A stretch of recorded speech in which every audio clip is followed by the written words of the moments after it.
So I guess the case that I was making last time, at least in part, was that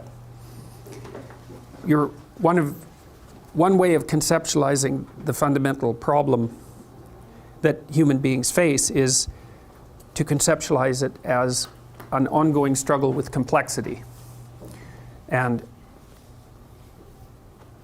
complexity emerges as a consequence of the sort of finite boundedness of individual consciousness and the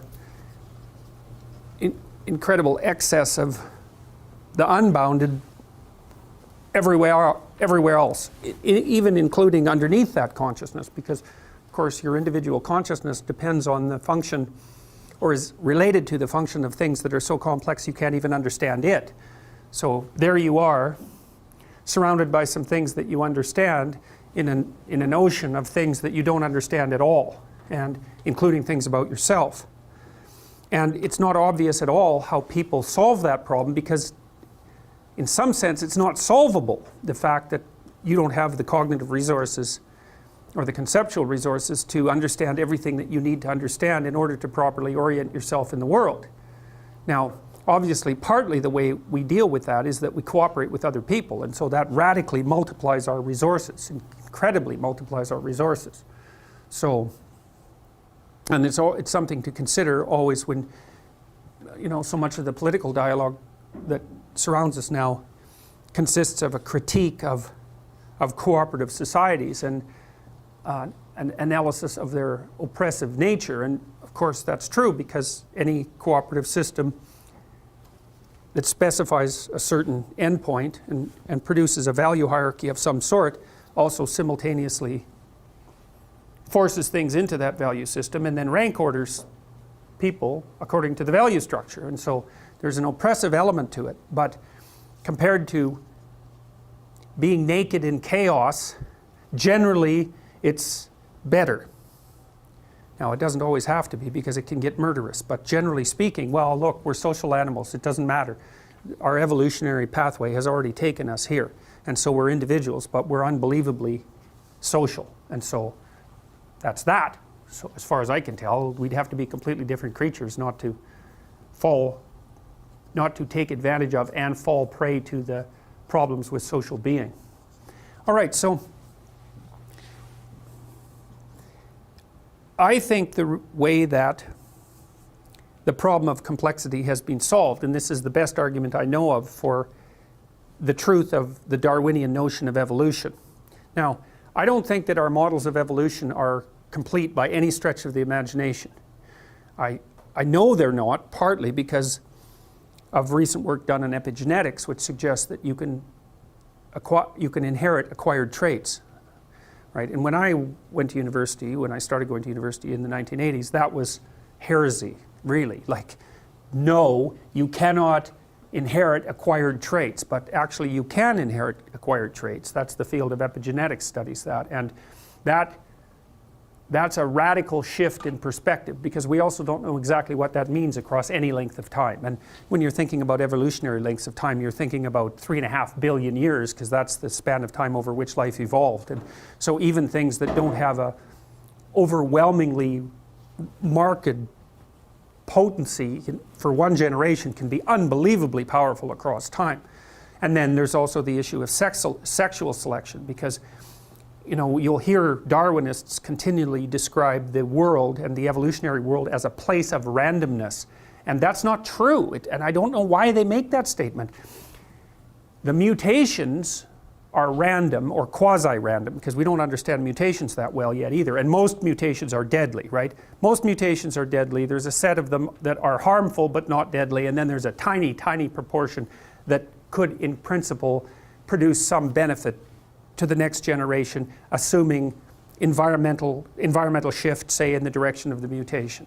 So, and there's a randomness element to that. We know that. I mean, part of the reason that you mutate, or your cells mutate, your DNA mutates, is because background levels of radioactivity, and a lot of that's a consequence of solar activity, right? So cosmic rays come zipping through the atmosphere and they nail your DNA and produce minor alterations, and that's a mutation. And if you crank up the background radiation rate, like say around Chernobyl, then the mutation rate rises, and there's definitely a random element to that. And it's necessary for there to be a random element because, as far as I can tell, the only way you can beat a random environment is by producing random changes. Right? So, you know the idea, basically. The environment isn't some static place that's selecting for higher and higher levels of fitness, or not in any, it's certainly not doing that in any static way. And so it's shifting around randomly. And then, you know, you have a structure that's been, your species has a structure that's a consequence of this immense evolutionary journey, and it's moderating itself randomly within certain parameters. The parameters being that most mutations will kill you, like alterations in your fundamental form generally tend to kill you, so they're incremental. And so the mutations are random and they match, hopefully, they match the randomness in the environmental shift, and so you can more or less keep up that way. But then there's additional complicating factors, and they're not trivial, and one of them is whatever epigenetics does. We don't know anything about that yet, but the second one is sexual selection. And sexual selection is no joke. It could be the primary thing, it's certainly one of the primary things that's driven human evolution. And I think you can say that you think about the environment again. Well, let's think about the environment. So you have a dominance hierarchy, and that's really an old structure. The dominance hierarchy is 300 million years old because it emerged pretty much whenever there was a nervous system, emergent nervous system, and whenever animals had to occupy the same territory, they automatically organized themselves into something approximating a dominance hierarchy. So it's a very, very, very, very old structure. It's older than trees. It's older than flowers. It's old. And as far as real goes from a Darwinian sense, permanent is real. And so when you can say, well, you know, our arboreal ancestors adapted themselves to trees, and so the tree was around long enough to be a feature of the environment. But the dominance hierarchy has been around a lot longer than trees. And you can think of the dominance hierarchy both as an adaptation to the environment, because you'd kind of think about the dominance hierarchy as a cultural construct. But if a cultural construct lasts long enough, then it becomes part of the environment. And so the dominance hierarchy is part of the environment. And what seems to happen, roughly speaking, and this is an oversimplification, but we'll go with it, is that males have a dominance hierarchy, and there's a relatively small number of males that are relatively successful, and those successful males have preferential access to female reproductive capacity, either because the females actively choose the more dominant males, which is very, very common, or because the more dominant males chase all the less dominant males away, so that even if the females don't exercise choice, which they often do, then the only males left around that can serve as reasonable mating partners are the more powerful ones. And so you think you get two really radical determiners of evolution as a consequence of that. One is that each, I'm not talking about female dominance hierarchies at the moment, but I can talk about them, but that's why this is an oversimplification. But what happens is that the males obviously are selected for their ability to move up dominance hierarchies. Obviously, because the ones that are at the top of the dominance hierarchy reproduce preferentially. And so that means the male dominance hierarchy becomes a method of selection. But then allied with that is the female proclivity for choice on whatever dimension the dominance hierarchy happens to be arranged. And so then female sexual selection also becomes a radical, non-random selector of what genetic material is going to move into the next generation. And so I fail to see how any of that can be separated from the emergence of complex nervous systems and mind over the course of evolution, because creatures aren't making random choices. They're not random at all. So we even know such things like, imagine a peacock's tail, you know. It's covered with eyes, which is quite interesting, because eyes, of course, attract attention. And lots of animals have evolved eye-like markings. Like moths, there's moths that, when they unfold their wings, they have two big eyes on the back of them. And that's to keep birds from eating them, right? Because the birds don't like being stared at, so they stay away from the moths. But so a peacock's tail is nothing but eyes. And so it's very attractive, and it shimmers. And there's something about it that's beautiful, which is quite interesting too. The females have obviously been selecting the male peacocks for beauty. They have this insane tail. Well, so the evolutionary biologists have thought, well, what possible utility could that tail be? Is it just maybe the females got fixated on tail, so to speak, and you know, you got a Baldwin effect loop going there, and the male peacocks just got bigger and bigger tails, and it's just like an evolutionary dead end. It's, you know, it's a positive feedback system that's gone out of control. But they have done things that, like, look at the symmetry and breadth, say, or the symmetry and size and overall quality of the male peacock's tail as a marker for physical health. So reduced parasite load, for example. And it does turn out that the healthier male peacocks have better tail display. And so what the females seem to be doing is using some marker or some set of markers as a proxy indicator for health. And I think you could say reasonably that female human beings do the same thing to male human beings. And there's some of that vice versa too. Like, we evaluate each other, for example, for symmetry, which is one of the elements of beauty, because healthier people tend to be more symmetrical. And lots of animals use symmetry. Butterflies, if butterflies won't mate with another butterfly if it deviates from symmetry by the tiniest amounts you can imagine. So symmetry is a marker, and there's other markers like shoulder width to waist width is one, and waist width to hip width is another. That's usually what males use that to evaluate females in part. So there's lots of markers of health. But it also looks to me like the data worldwide seems to indicate that women, so imagine that women mate across dominance hierarchies and up, socioeconomically speaking. And on average, across cultures, women go for men who are about 4 to 5 years older. You know, it varies. In the Scandinavian countries, that's shrunk a little bit, but not that much. And in other cultures it's bigger. I would say that depends to some degree on difficulty of establishing economic independence, right? Because in richer countries it's easier to have enough economic independence if you're a male to be a useful participant in the process of having children. But it doesn't matter, cross-culturally it's still across and up, where men mate across and down. They don't care much about socioeconomic status. It doesn't seem to be part of their selection method, generally speaking. So I think that part of that is also the ability of women to select for male health. It's something like that, because it isn't only that, because if you're healthy and energetic, you're much more likely to be successful, because it's very hard to be successful if you're ill, obviously. I mean, so because the competition is just too high.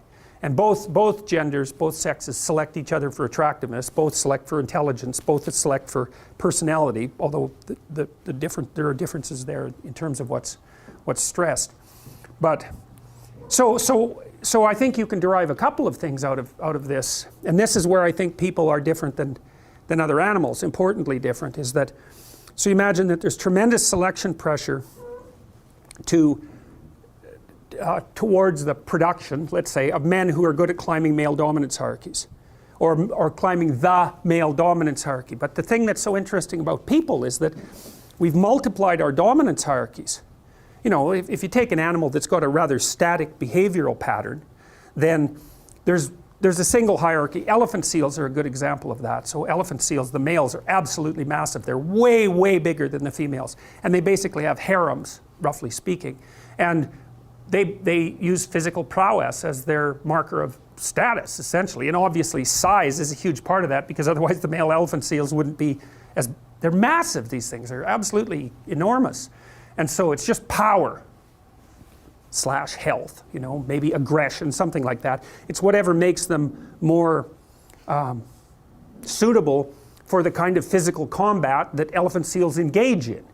So, and the degree to which power is associated with dominance status in those sorts of situations seems to be associated with the size differential between males and females.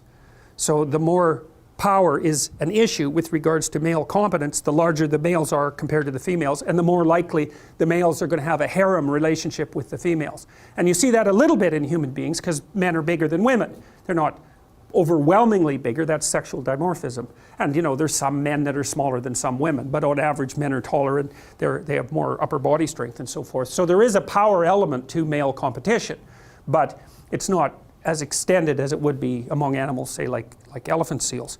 So in the elephant seal, you see maybe there's one stable set of traits that's being selected for that makes the males more likely to reproduce. But human beings, we're very weird creatures because we're so conceptually flexible. And so what seems to have happened, maybe males started selecting each other in dominance competitions for something like cognitive flexibility and conscientiousness. It's something like that.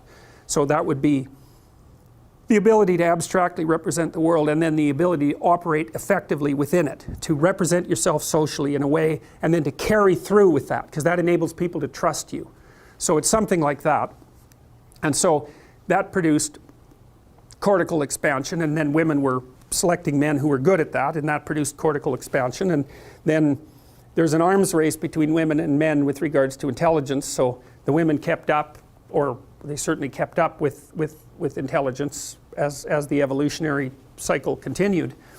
But one of the consequences of selection for cortical expansion and increased cognitive flexibility was that the number of dominance hierarchies that human beings could produce started to multiply, right? Because there's all sorts of ways that you can be successful.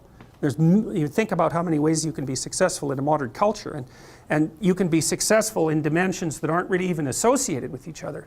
So you can be successful socially, that's what an extrovert would do. You could be successful in terms of intimate relationships, that's what an agreeable person would do. A disagreeable person would be more successful with regards to competition. A person who's high in neuroticism would be trying to protect themselves and to establish some sort of security. An open person would be looking for a flexible, creative environment. And so there's this multiplicity of ways that you can establish a dominance hierarchy and be successful in it. And if you're creative, you can come up with your own damn dominance hierarchy, which is exactly what you're doing if you're creative, right? You spin up a game that's your game, and then you make the rules. And that's hard, because if you make a new game with new rules, it's hard to monetize it. But you can be the best at playing that game, and so that's a huge advantage to being creative if you can pull it off. So then you think, well, what's happened among human beings is the multiplication of the set of possible dominance hierarchies, so it's become very broad. And then you could say, well, what's driving selection now is the ability to be successful across multiple sets of dominance hierarchies. And that accounts, at least in part, for our cognitive flexibility. And so that's really what a human being is. A human being is a creature that has high potential for succeeding across a very wide range of potential human dominance hierarchies. And so that gives us our transformative psyche. That's the niche that we've both produced and occupy. And I think it's out of that hero mythology emerges fundamentally. Because I think what the hero is, the mythological hero, is a representation of that part of the psyche that's particularly good at being successful across sets of dominance hierarchies. It's a very, very biological way of thinking about it. And I've thought about this for a long time. I can't see any way that just can't be the case. I mean, how else could it work? If we had a fixed behavioral pattern like beavers, you're the most successful beaver if you build the best dam, it's like fine, then you know what's going to be selected for. But that isn't what people are like, and it's also why we're so multi-purpose, We have hands. What's a hand for? What's the evolutionary function of a hand? Well, you can't specify that. You could say it's something like, well, a hand is useful for doing a whole bunch of different things with. Well, and mouth, tongue, same thing. What are words for? Well, it's the same thing. They're for communicating a very wide range of information. It's something like that. So we're these weird general purpose animals. We're not great at any one thing, but we can swim better than most terrestrial animals. We can run faster than most animals, and we can certainly run longer. Like a human being can run a horse to death over the course of a week if they're in good shape. So we're really good at being a multi-purpose entity, like a rat. They call rats weedy species because they can be anywhere. They don't have a specific niche. There's animals down in the Amazon that they're specialized for one tree, or one type of tree in one tiny little area. That's not what human beings like, because we're like cockroaches or rats, which is a nasty comparison, but we can go anywhere and thrive. And so being particularly good at that being particularly good at being able to go anywhere and thrive also seems to me to be a canonical element of the hero mythology.